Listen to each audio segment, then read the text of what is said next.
जो भी लेता है इस खिलाड़ी से पंगा वो हो जाता है सियासत में नंगा। जिसने भी ठुकराया अमित शाह का ऑफर वो खुद देने जाता है कुर्सी। सीएम हो या मंत्री, जिसने किया पीएम मोदी का अपमान वो देता है हिसाब। कहते हैं सियासत के कुछ ऐसे नायाब हीरा होते जिनका तोड़ किसी के पास नहीं होता। आपने वो कहावत तो सुनी होगी, मेहनत इतनी खामोशी से करो कि कामयाबी शोर मचा दे। जिसने भी अमित शाह से पंगा लिया उसका अंजाम अच्छा नहीं हुआ। अमित शाह ने 3 साल पहले एक फॉर्मूला बनाया था, उसे उद्धव ठाकरे ने गुमान में ठुकराया।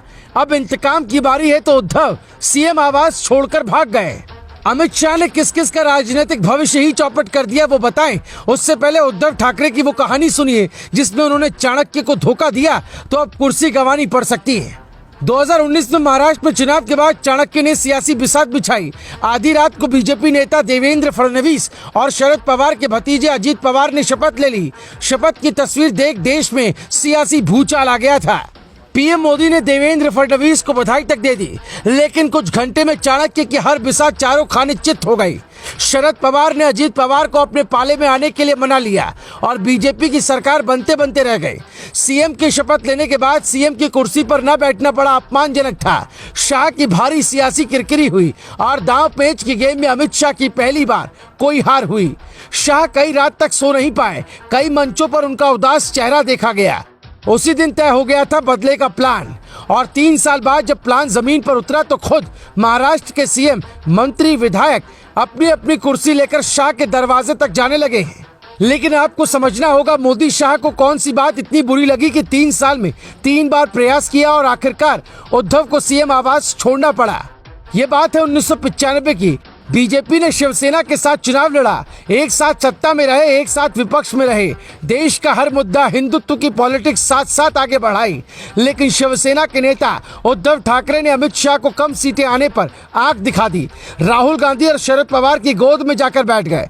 बीजेपी को बड़ा भाई कहते, लेकिन बेटे ने बड़े भाई को ही धोखा दिया।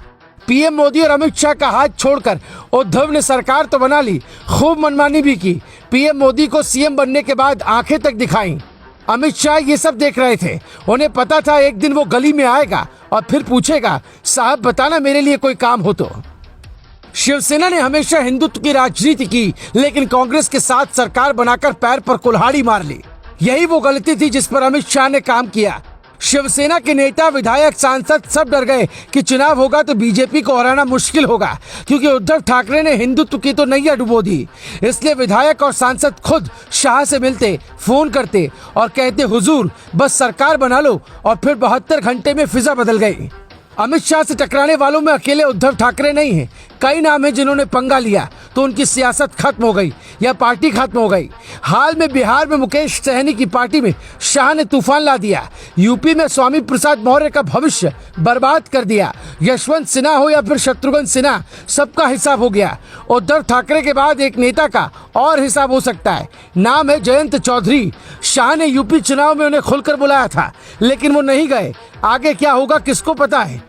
लेकिन उद्धव की नाव डूब रही है तो किस्सा याद आ रहा है। सियासत में सबसे टकराना चाणक्य से नहीं, और गलती से टकराना तो उद्धव की तरह सीएम आवास खुद छोड़कर भाग जाना और जोर से कहना, जैसे जंगल का राजा एक है वैसे सियासत का चाणक्य एक है जिसने कभी हार नहीं मानी। Bureau report, global Bharat TV.